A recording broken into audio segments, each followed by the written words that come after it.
Pagi itu belum terlalu cerah. Awan menggantung rendah, seolah masih enggan pergi dari peluk malam. Di sudut garasi kecil milik warga Cipete, seorang pemuda berdiri menatap sebuah taksi tua berwarna kuning yang catnya mulai pudar dimakan usia. Rafael Darmawan. Wajahnya bersih, rahangnya tegas, rambut hitamnya disisir rapi. Tapi hari itu, ia mengenakan kemeja lengan pendek lusuh, celana panjang yang warnanya sudah luntur, dan sebuah topi hitam tanpa logo. Tak ada yang menyangka bahwa pemuda ini adalah pewaris tunggal kerajaan bisnis Darmawan Group, konglomerasi raksasa yang menguasai sektor perbankan, properti, dan teknologi di Asia Tenggara. Beberapa hari sebelumnya, Rafael telah membuat keputusan besar yang membuat sang ayah, Pak Gunawan Darmawan, hampir pingsan karena kaget. "Kamu bilang, kamu mau jadi sopir taksi?" "Iya, Pak. Untuk sementara waktu. Aku hanya ingin hidup sebagai orang biasa. Bukan karena aku gila, tapi karena aku ingin tahu seperti apa rasanya dicintai tanpa uang, tanpa nama besar." "Rafael, kamu pewaris perusahaan ini. Kamu harus duduk di kursi eksekutif, bukan di belakang setir taksi." "Justru karena itu, Pak. Aku ingin menjalani hidup dari nol. Sekali saja." Pak Gunawan tidak bisa membantah anak semata wayangnya. Ia hanya menghela napas berat dan memberi satu syarat. "Kalau kamu mau pergi, jangan pernah bawa nama Darmawan. Dan jangan pernah minta kami menjemputmu sebelum kamu sendiri siap kembali." Dan kini, disinilah Rafael. Berdiri sendiri di tengah garasi, siap memulai kehidupan yang jauh dari dunia lamanya. Tak ada jas mahal, tak ada sopir pribadi. Hanya dirinya dan taksi tua yang baru saja ia beli dari seorang pensiunan supir daring. Dengan penuh semangat, ia membuka pintu mobil dan duduk di balik kemudi. Tangannya meraba-raba setir, merasakan tekstur kasar kulit sintetis yang mulai mengelupas. "Bismillah," gumamnya pelan. Jalanan Jakarta di pagi hari adalah ujian kesabaran. Klakson bersahutan, motor menyelit dari kiri dan kanan, dan aroma asap knalpot memenuhi udara. Tapi Rafael menikmatinya. Untuk pertama kalinya dalam hidup, ia merasa bebas. Ia menyalakan aplikasi taksi online yang dipasangi oleh rekan lamanya, sekaligus menyamar menjadi sopir panggilan. Order pertamanya datang dari seorang ibu di daerah Tebet. Tujuannya ke kantor pajak di Kuningan. Rafael dengan sopan membukakan pintu, menyapa dengan ramah, dan mengantar sang ibu sambil mendengarkan curhat tentang suaminya yang hobi main burung dan lupa bayar SPT. Penumpang kedua adalah mahasiswa yang telat ujian. Ia naik sambil berlari, duduk sambil ngos-ngosan. "Bang, gaspol ya. Kalau saya telat lagi, dosen bisa lempar saya pakai printer." Rafael tertawa. Ia senang bisa mendengar suara-suara asli kehidupan yang dulu tak pernah ia temui di ruang rapat mewah dan pesta gala dinner. Namun di tengah padatnya arus lalu lintas, Rafael yang masih baru dan belum paham seluk-beluk jalanan Jakarta mulai salah arah. Ia panik karena aplikasi navigasi tiba-tiba kehilangan sinyal.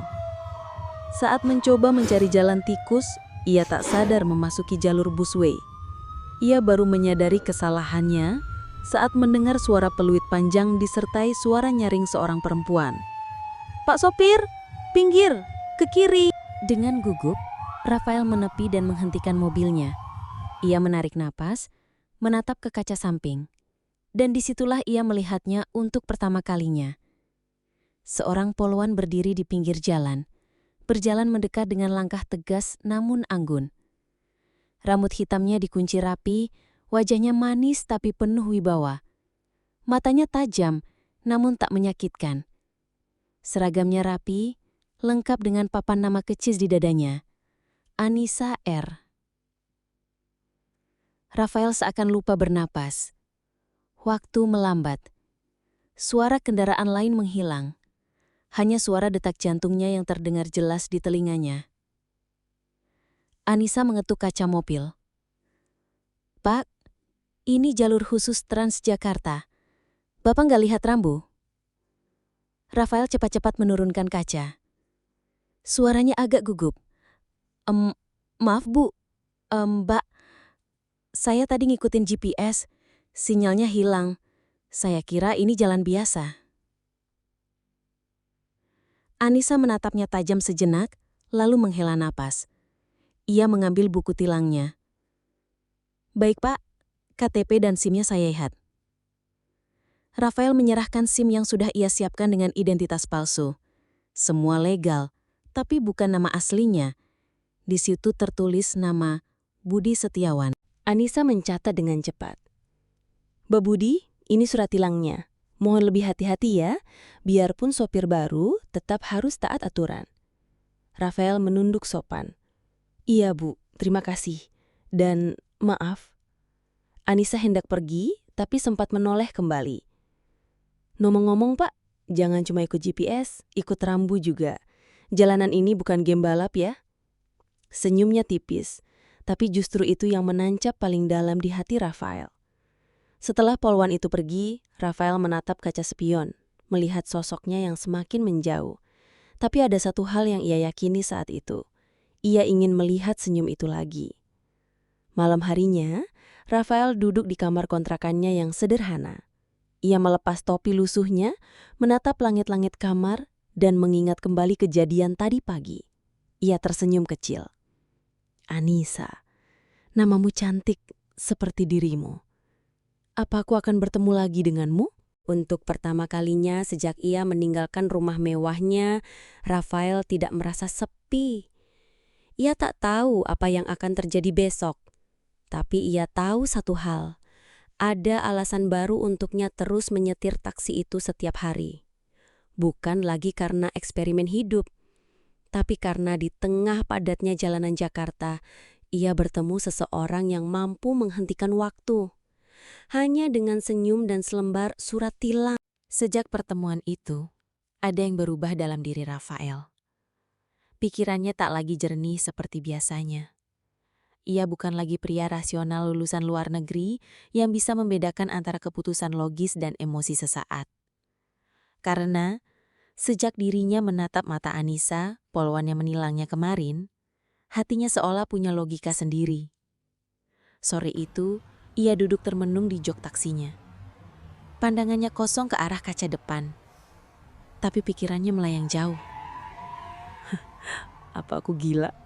Kenapa aku pengen ketemu dia lagi? Ia menggeleng pelan lalu menyalakan mesin. Taksinya bergetar ringan, jalanan Jakarta mulai ramai oleh kendaraan pulang kantor.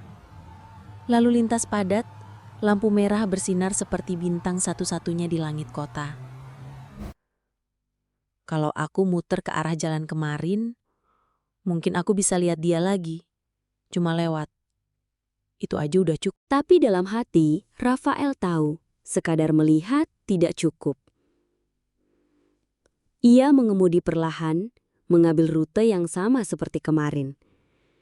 Jalanan itu bukan jalur favorit supir taksi, karena banyak rambu, banyak pos pengawasan. Tapi Rafael bukan sedang cari penumpang. Ia sedang mengejar rasa penasaran. Dan benar saja, di ujung jalan berdiri sosok berseragam biru dongker dengan rambut dikunci rapi dan wajah yang tak bisa ia lupakan. Anissa. Peluit tergantung di lehernya. Ia berdiri tegak sambil sesekali mencatat nomor kendaraan. Profesional, serius. Tapi bagi Rafael, ia seperti lukisan hidup di tengah debu Jakarta. Haruskah aku sengaja melanggar lagi? Tiba-tiba Rafael tertawa sendiri. Apa aku udah gila? Tapi ia tetap menginjak gas. Dan sengaja masuk jalur busway tepat di depan pos penjagaan. Peluit berbunyi. Dan hatinya berdetak lebih cepat. Anissa melangkah cepat ke arah taksinya. "Pak supir," serunya, "tolong pinggir sebentar." Rafael berpura-pura kaget. Ia membuka kaca, menunduk sopan. Maaf, Mbak Polwan, saya ngikutin GPS lagi." Anissa menyipitkan mata, mencatat plat mobilnya. "Pak Budi kan? Saya masih ingat, ini jalur khusus. Bapak udah pernah kena tilang di sini kemarin." Rafael menggaruk kepalanya yang tidak gatal. "Iya, iya saya tahu. Tapi saya kayaknya butuh diingetin lagi sama orang yang sama." Anissa mengerutkan alis. "Maksudnya?" "Saya senang lihat Mbak. Maksud saya, Mbak yang kemarin itu baik banget, nggak galak. Jadi saya, ya, pengen ketemu lagi." Anissa menatapnya sejenak. Kali ini tatapannya tidak tajam, tapi bingung. "Pak, serius? Serius? Saya sopir baru. Dan Mbak satu-satunya petugas yang bikin saya pengen belajar lebih hati-hati." Ia tersenyum kecil. Gombal, tapi tulus. Anissa terdiam sejenak. Lalu menyerahkan surat tilang dengan tatapan datar. "Ini tilang kedua. Bapak sengaja atau enggak tetap pelanggaran. Hati-hati ya, Pak. Boleh saya traktir kopi sebagai permintaan maaf? Saya lagi dinas, bukan jam kencan." Anissa berbalik. Tapi sebelum pergi, ia sempat menoleh. "Kalau ketemu saya lagi karena pelanggaran, saya mulai curiga niat Bapak bukan nyopir." Rafael tersenyum lebar. "Mbak nggak salah." Besoknya Rafael kembali ke rute yang sama, dan sengaja berhenti di zebra cross saat lampu kuning. Peluit panjang. Dan ya, dia muncul lagi. "Pak Budi." Mbak Anissa? Ketemu lagi ya?" Anissa menahan nafas panjang. "Pak, ini niat cari tilang atau cari saya?" "Dua-duanya sih, tapi Mbak lebih penting." "Pak, saya tahu ini salah. Tapi saya jadi rajin bangun pagi karena pengen lewat sini. Buat lihat Mbak." Anissa mulai kesal. "Kalau Bapak suka saya, jangan tunjukin dengan cara langgar aturan. Saya polwan, bukan boneka pajangan yang bisa dipanggil pakai pelanggaran. Saya cuma takut kalau saya lewat biasa, saya nggak bakal dilirik." Anissa menghela napas. Ia mencatat lagi pelanggaran. 3 kali, Pak Budi. Kali keempat saya laporin ke unit pusat. Kalau saya nggak melanggar lagi, boleh ketemu Mbak di luar jam dinas?" Anissa tak menjawab. Ia hanya menyerahkan surat tilang, lalu berbalik. Hari keempat. Rafael menerobos lampu merah dengan kecepatan rendah. Dan seperti ditakdirkan, Anissa berdiri tak jauh dari sana. Ia mendekat dengan langkah cepat. Wajahnya merah, napasnya berat. "Pak Budi, saya 4 kali, Pak. 4 kali dalam 4 hari. Ini bukan ketidaksengajaan, ini obsesi." "Saya tahu saya salah. Saya cuma pengen ketemu Mbak. Dan saya bukan hadiah karena dilanggar terus. Saya kerja keras, Pak. Berdiri di jalan dari pagi. Saya capek. Saya muak." Rafael terdiam. Untuk pertama kalinya, ia merasa malu. "Maaf, saya cuma jatuh hati, tapi nggak tahu cara mendekati Mbak, kecuali begini." Anissa melunak sedikit. "Kalau kamu beneran suka aku, coba jadi orang yang bikin aku tenang, bukan bikin aku marah setiap hari." Ia menyerahkan tilang terakhir. "Kalau minggu depan Bapak muncul lagi karena pelanggaran, saya minta Bapak dikeluarkan dari jalur taksi." Malam itu Rafael menatap surat tilang keempat. Besok, aku harus temui dia, tanpa harus melanggar. Aku harus temukan cara lain. Pagi yang cerah menyambut Jakarta dengan lalu lintas yang mulai padat. Namun pagi ini bukan kemacetan yang memenuhi kepala Anissa, melainkan wajah seorang sopir taksi yang entah kenapa terus-menerus muncul dalam pikirannya. Wajah itu, senyumnya, matanya, dan cara dia selalu minta maaf sambil menyodorkan SIM seperti anak kecil ketahuan curang di kelas. Budi namanya. Anissa menghela napas di posnya. Dia berdiri dengan penuh wibawa di simpang perempatan yang mulai ramai. Tapi jauh dalam hatinya ada sedikit kecemasan dan harapan aneh. Harapan bahwa taksi merah itu akan lewat lagi. Bahwa dia akan muncul lagi. Dan benar saja. Sebuah taksi berbelok dari arah barat. Pelan tapi terlihat mencurigakan. Jalannya tak mulus seperti biasa, melainkan berkelok-kelok aneh seolah menari di tengah lalu lintas. Anissa langsung menyipitkan mata. Ini lagi. Jangan bilang... Taksi itu lalu mendekat. Dan benar, Budi yang menyetir. Bahkan dari kejauhan pun dia bisa melihat senyum jahil itu. Ya ampun. Gumam Anissa menggertakkan giginya.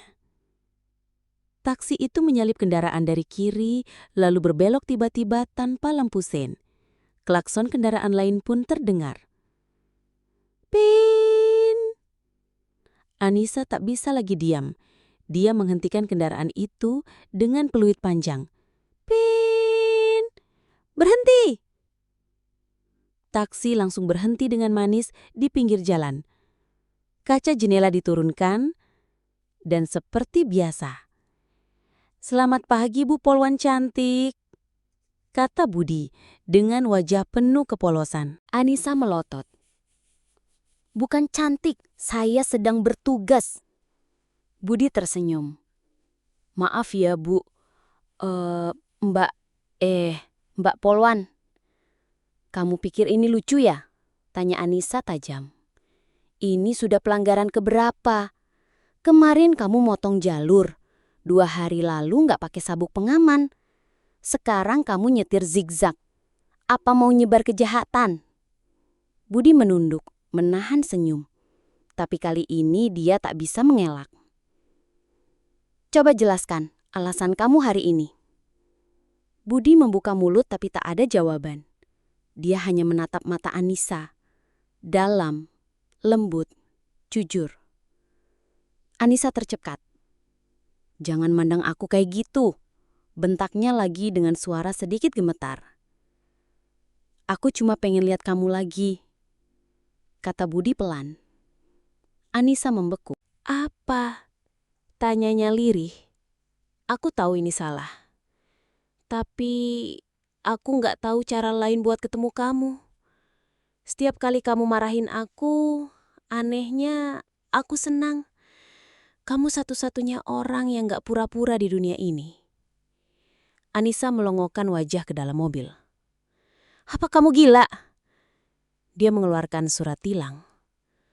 Tulis sendiri. Kamu pikir ini mainan?" Air mata menetes dari sudut mata Anissa. Dia kesal. Bukan hanya karena Budi, tapi karena hatinya sendiri yang mulai goyah. "Aku capek dibilang lembut, padahal aku harus tegas. Tapi kamu malah mainin aku. Kamu pikir aku boneka?" Dia melempar surat tilang ke arah dashboard mobil Budi. Isi sendiri. Aku gak mau ngeliat kamu lagi." Tangisnya pecah. Dia memalingkan wajah dan menutupi mata dengan tangan, lalu berjalan cepat menjauh.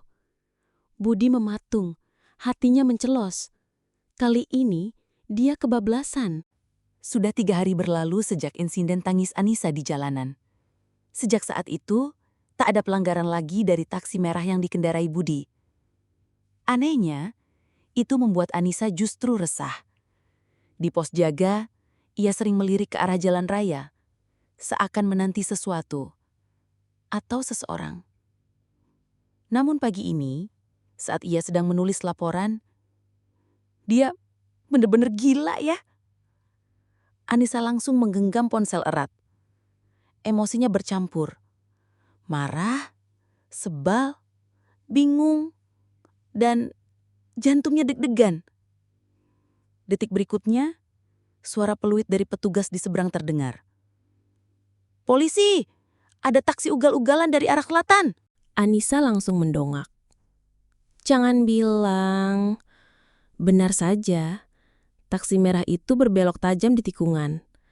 Lagi-lagi Budi. Kali ini, dengan ekspresi nekat, ia bahkan pura-pura salah jalur, lalu mundur sedikit dan berbelok berlawanan arah. Pin! Brak! Sebuah sepeda motor hampir tertabrak. Klakson dan teriakan membahana. Anissa melempar bolpoinnya dan langsung berlari ke arah mobil itu. "Buka!" teriaknya sambil memukul jendela kaca. Budi dengan tenang menurunkan kaca.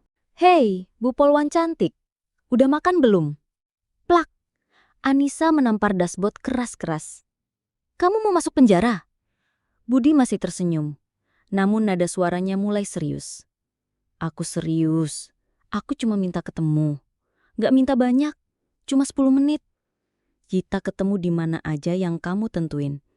Tapi kalau kamu tetap nolak, ya aku bakal bikin kamu tilang aku tiap hari." Anissa menungus. Wajahnya merah padam. "Apa kamu gak ada otak? Kamu nyetir bawa penumpang atau nyari mati?" Budi menghela nafas. Lalu mengeluarkan kertas dan bolpoin. "Tolong kasih aku nomor HP-mu, biar aku tahu harus kemana buat minta maaf." Anissa merampas kertas dan bolpoin itu dari tangannya. Dan dengan cepat menulis. 0813 XXXX XXXX. Lalu menyodorkannya kembali sambil menunjuk wajahnya. "Satu kata salah, atau kamu masih berani langgar aturan, aku akan coret nama kamu dari jalanan Jakarta. Ngerti?" Budi menunduk, pura-pura takut. Tapi ujung bibirnya tersenyum kecil. "Ngerti Bu, Polwan. Yang penting nomor udah dikasih." "Jangan telepon aku, chat saja," bentaknya lagi sambil membalikan badan dan pergi dengan cepat. Tapi langkahnya tak secepat detak jantungnya yang memukul dadanya. Budi menatap nomor itu di tangannya. Meski diberikan dengan amarah, tapi itu nomor yang benar-benar ia tunggu. Dan untuk pertama kalinya, Budi merasa mungkin hatinya bukan cuma main-main. Hari itu langit Jakarta mendung. Angin sore membawa aroma hujan yang menggantung. Di sebuah warung makan sederhana di pinggir jalan protokol, Budi duduk dengan cemas. Kemejanya rapi, bukan seragam sopir. Ia tampak seperti pria kantoran biasa, meski wajahnya menunjukkan gugup luar biasa. Jam menunjukkan pukul 17.30. Ia menatap ponselnya. Belum ada balasan dari Anissa sejak pesan terakhirnya. Jam 5 sore, warung soto Bumin, depan halte. 10 menit aja, jangan bikin malu. Budi menghela napas panjang. Dia dateng gak ya? Detik berikutnya, langkah sepatu boots terdengar menghentak trotoar. Anissa datang. Dengan seragam lengkap, wajah tegas, dan langkah percaya diri. Tapi ada sesuatu yang lain hari itu. Dia tampak ragu. Seperti seseorang yang sedang berusaha menahan badai di dadanya. Budi langsung berdiri dan menarik kursi. "Duduk dulu, Bu Polwan." Anissa menatapnya tajam. "Ngapain ngajak ke sini? Ngajak makan? Aku bukan pacarmu. Aku nggak bilang kamu pacarku. Jadi kenapa?" Nada Anissa tajam, tapi matanya ada rasa penasaran yang tak bisa disembunyikan. Budi tersenyum, mencoba meredakan ketegangan. "Karena kamu satu-satunya orang yang bikin aku mikir ulang soal hidup." Anissa terdiam sejenak, lalu mendudukkan diri. "Ngomong yang jelas." "Selama ini aku cuma hidup buat seneng-seneng. nggak peduli aturan, nggak peduli siapa yang aku tabrak. Tapi sejak kamu marah-marahin aku, teriak, nangis, Budi menunduk. Entah kenapa aku malah ngerasa kamu yang paling jujur sama aku. Anissa menyadarkan diri ke kursi. Jangan jatuhin rayuan sopir taksi di aku. Aku udah lihat segalanya. Aku nggak merayu. Terus, aku cuma mau bilang, kalau kamu mau, aku bisa berhenti jadi gila. Gila? Budi tertawa kecil. Gila yang sengaja melanggar aturan biar bisa ketemu kamu. Gila yang rela ditampar, dimarahin, asal bisa ngobrol sama kamu. Anissa memalingkan wajah, menahan senyum yang ingin keluar. Kalau kamu sengaja langgar aturan lagi, aku bakal pindahin kamu ke kantor polisi lalu lintas pusat. Biar kamu disidang tiap hari. Kalau kamu marahnya kayak gini terus, aku rela tiap hari disidang. Budi melempar sumpit ke arah Anissa. Tapi Budi menangkapnya dengan cepat. Cepat makan, 10 menit kan? Sekarang sisa 7 menit. Baik Bu Polwan, jawab Budi sambil langsung mengambil sendok dan mulai makan. Sesekali mereka saling melirik. Ada jeda canggung, ada tawa kecil yang akhirnya lolos, dan ada ketegangan yang kini berubah menjadi semacam kenyamanan. Sebelum pergi, Anissa berdiri. Budi mendongak. Sekali lagi kamu bikin masalah di jalan, aku yang turun tangan. Budi mengangguk pelan. Aku janji. Tapi aku juga janji satu hal. Apa? Aku bakal bikin kamu senyum, bukan karena marah. Anissa tak menjawab. Ia berbalik dan pergi. Tapi Budi melihat sesuatu yang membuat dadanya hangat. Wajah Anissa merah, bukan karena marah, tapi mungkin karena malu. Dan untuk pertama kalinya, ia merasa langit Jakarta yang mendung ini indah. Sudah 2 minggu sejak pertemuan terakhir mereka di warung soto. Sejak saat itu, Budi benar-benar berubah. Ia tak lagi melanggar lampu merah. Ia berkendara sesuai aturan. Bahkan, sesekali membantu sopir-sopir lain yang nyaris tertabrak pejalan kaki. Semua demi satu hal, membuktikan pada Anissa bahwa ia bisa jadi pria yang berbeda. Namun, pagi itu, segalanya berubah. Budi tengah berhenti di depan sebuah kafe di kawasan Blok M. Ia mengantar penumpang reguler, wanita muda dengan anak kecil. Sambil menunggu, ia melihat mobil patroli berhenti di seberang jalan. Dan Anissa keluar dari dalamnya. Namun bukan itu yang membuat jantung Budi berdetak kencang. Seorang pria berseragam preman, tampan, bertubuh tegap, juga ikut turun dan berjalan bersebelahan dengan Anissa. Mereka tertawa. Tertawa. Bersama.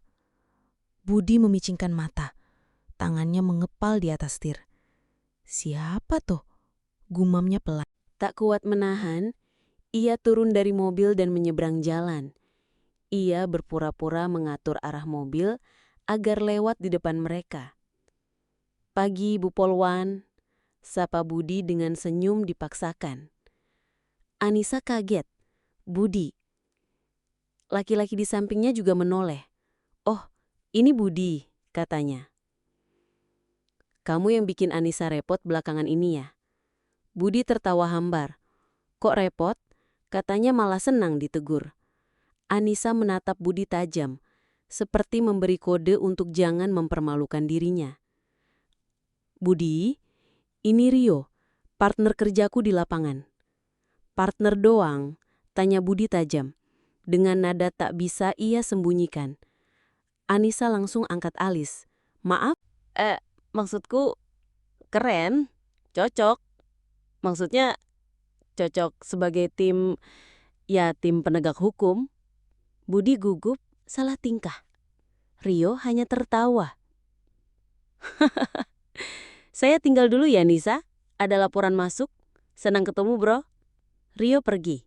Tapi Budi tak bisa mengalihkan pandangannya dari wajah Anissa. Dia tuh siapa sebenarnya? Udah dibilang partner kerja, tapi kamu kelihatan nyaman banget. Budi, kamu gak pernah ketawa kayak gitu ke aku. Anissa menatap Budi lekat-lekat. Karena kamu selalu datang sebagai pelanggar, bukan partner. Budi menghela nafas.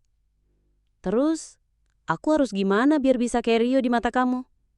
Anissa menjawab lirih. Jangan jadi orang lain, tapi jangan jadi beban juga. Budi tersentak. Beban?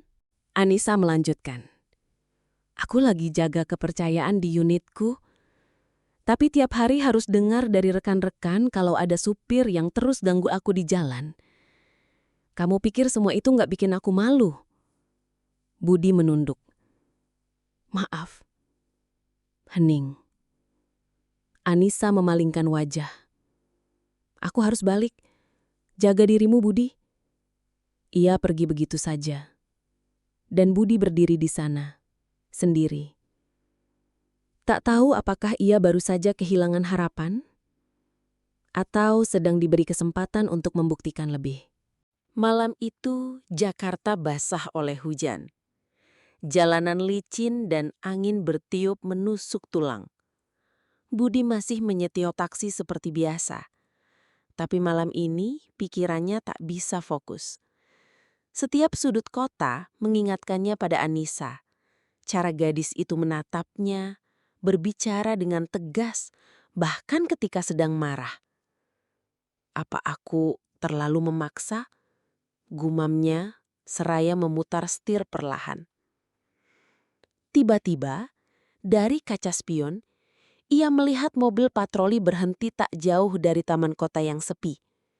Ia mengenalinya. Itu mobil Anissa. Tanpa pikir panjang, Budi memutar balik taksinya dan memarkir sedikit jauh. Ia menyamar, memasang jaket dan topi, lalu mengikuti dari kejauhan. Anissa dan partnernya, bukan Rio kali ini, sedang memeriksa laporan warga tentang sekelompok pemuda yang sering meresahkan di taman itu. Dari balik semak, Budi mengintai. Ia tak berniat ikut campur, hanya ingin memastikan Anissa baik-baik saja. Tapi yang terjadi justru di luar dugaannya. Dua pemuda dengan motor bising mendekat dari arah belakang. Mereka tak menyadari kehadiran polisi. Salah satu dari mereka mengeluarkan sesuatu, botol kaca. Molotov? Budi langsung berlari keluar dari persembunyiannya. Awas! Anissa menoleh seketika, tapi terlambat. Botol itu sudah dilempar. Budi melompat, menabrak Anissa dan menjatuhkannya ke tanah. Botol meledak beberapa meter dari mereka. Boom! Kaca pecah. Api kecil menyala di rerumputan. Dua pemuda tadi kabur. Anissa terguncang. Tangannya gemetar. Lututnya berdarah akibat terjatuh. Budi? Suaranya lirih, kaget dan bingung. Budi bangkit dan mengulurkan tangan. Kamu nggak apa-apa? Kenapa kamu di sini? Aku cuma lewat, terus lihat kamu. Aku khawatir. Partner Anissa sudah mengejar pelaku, meninggalkan mereka berdua di tengah taman gelap itu. Anissa terduduk di bangku taman, masih syok. Budi membuka jaketnya dan menutupinya ke tubuh Anissa. Maaf kalau aku muncul lagi tanpa izin, tapi aku nggak bisa tenang kalau belum tahu kamu baik-baik saja. Anissa menatap Budi. Kali ini bukan dengan kemarahan, tapi campuran antara bingung, lega, dan takut. Kenapa kamu selalu muncul saat aku butuh, Budi? Tapi juga saat aku belum siap.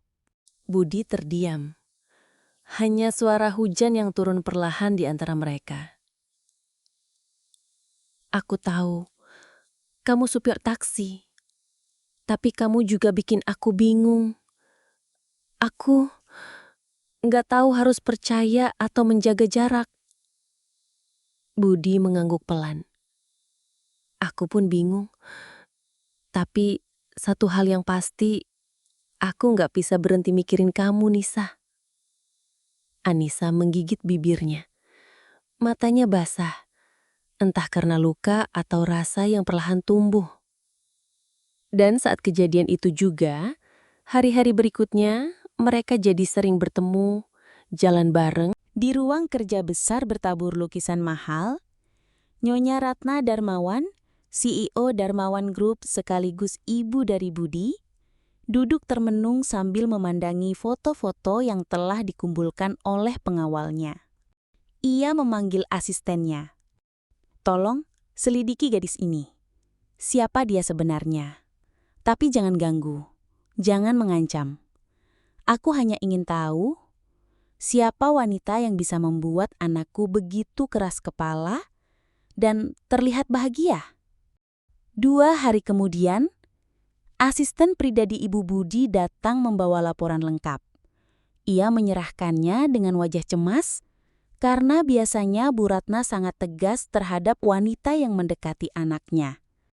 Namun kali ini, ia justru menatap dokumen itu dengan senyum tipis yang jarang terlihat di wajah dinginnya.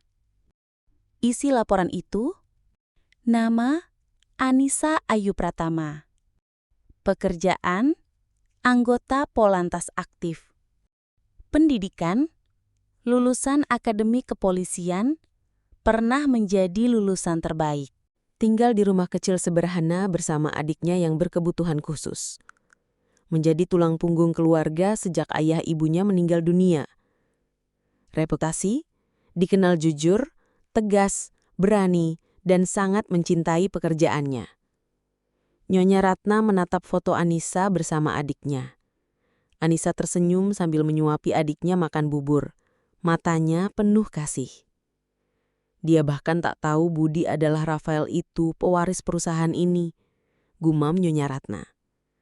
Sementara itu di rumah kecil Anissa.